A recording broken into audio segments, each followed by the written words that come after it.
उद्धव ठाकरे यांनी भैयाजी जोशी यांच्या मुंबईत मराठी शिकणे आवश्यक नाही या वादग्रस्त वक्तव्यावर प्रतिक्रिया व्यक्त करत राजद्रोहाचा गुन्हा दाखल करण्याची मागणी केली। ठाकरे म्हणाले की जोशी यांचा उद्देश महाराष्ट्रात फूट पाडण्याचा आहे आणि त्यांना मुंबईवर हल्ला करण्याची परवानगी दिली जाऊ नये।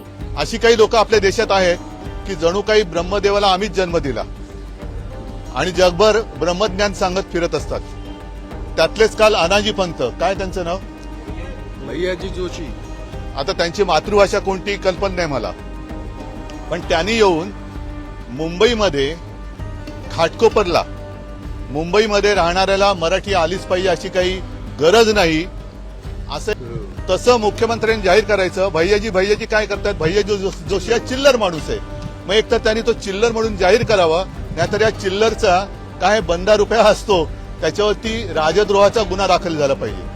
कारण महाराष्ट्रामध्ये मराठी भाषा सक्तीची करण्याचा कायदा हे महाविकास आघाडीचं सरकार असताना आणि मी मुख्यमंत्री असताना केलेला आहे।